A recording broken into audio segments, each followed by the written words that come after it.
नमस्कार दोस्तों, व्रत की कहानी बाय निकू यूट्यूब चैनल पर आप सबका स्वागत है। दोस्तों, आज ज्येष्ठ मास में बुधवार के दिन मैं आपको गणेश जी की एक बहुत ही सुंदर कथा सुनाने वाली हूँ। तो चलिए कथा शुरू करते हैं। गणेश जी और खीर की कहानी। एक समय की बात है, गणेश जी के मन में आया क्यों न मनुष्यों की परीक्षा ली जाए। अपने इस विचार को रूप देने के लिए वे अपना भेष बदलकर पृथ्वी पर आ गए और उन्होंने एक बालक का रूप धारण कर लिया।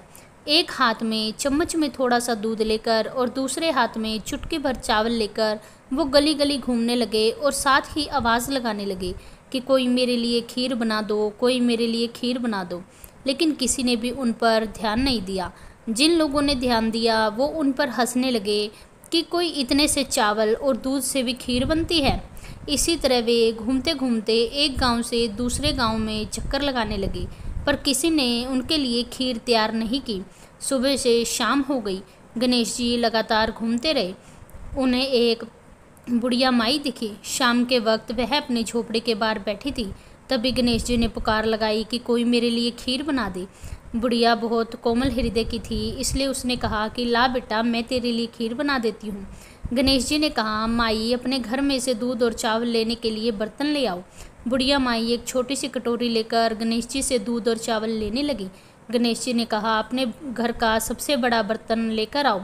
बुढ़िया माई को थोड़ा गुस्सा आया, परंतु उनके कहने पर वह बच्चे का मन रखने के लिए चली गई और अपने घर का सबसे बड़ा पतीला लेकर आई।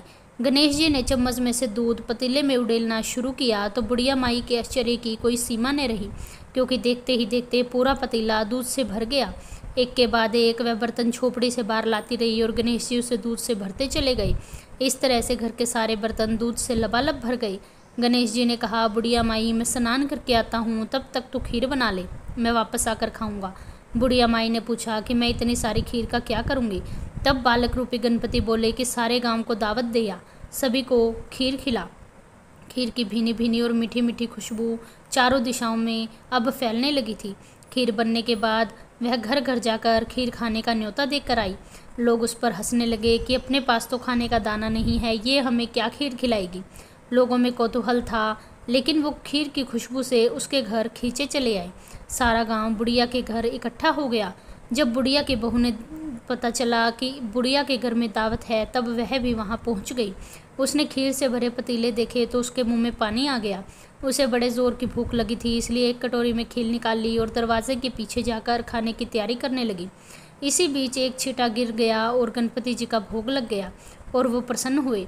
अब पूरे गांव को खाने की दावत देकर बुढ़िया वापस अपने घर आई तो उसने देखा कि बालक भी आया हुआ है। बुढ़िया माई ने कहा, बेटा खीर तैयार है, तू भोग लगा ले। गणपति बोले, माँ मेरा भोग तो लग चुका, मेरा तो पेट पूरी तरह से भर गया, मैं तृप्त हूँ, अब तू खा, अपने परिवार और गांव वालों को खिला। बुढ़िया ने कहा, यह तो बहुत ज़्यादा है, सबका पेट भर जाएगा, उसके बाद भी बच जाएगी, उस बची हुई खीर का मैं क्या करूँगी। इस पर गणेश जी बोले, उस बची हुई खीर को रात में अपने घर के चारों कोनों में रख देना।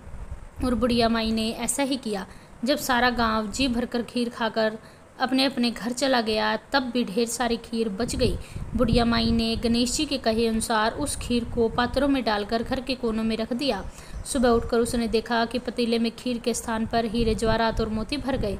वह बहुत खुश हुई, उसकी सारी दरिद्रता दूर हो गई। अब वह सुख से जीवन यापन करने लगी। उसने गणपति का भव्य मंदिर बनाया और साथ ही उसमें एक बड़ा सा तालाब भी खुदवाया। इस तरह से उसका नाम दूर दूर तक प्रसिद्ध हो गया। उस जगह वार्षिक मेले लगने लगे। लोग गणेश जी की कृपा प्राप्त करने के लिए उस स्थान पर पूजा करने और मन्नत मांगने लगे। गणेश जी की कृपा से सबकी मनोकामनाएं पूर्ण हुई। हे गणेश जी महाराज, जैसे उस बुढ़िया माई को दिया वैसे सबको देना। इस कहानी को कहते सुनते हुंकार भरते सब पर कृपा करना। कहानी अधूरी हो तो पूरी करना, पूरी हो तो इसे स्वीकार करना। बोलो गणेश जी महाराज की जय। दोस्तों, यदि आपको यह कहानी पसंद आए तो मेरे चैनल को सब्सक्राइब करें, वीडियो को लाइक करें और कमेंट में जय श्री गणेश जी महाराज, जय श्री सीताराम अवश्य लिखें। धन्यवाद।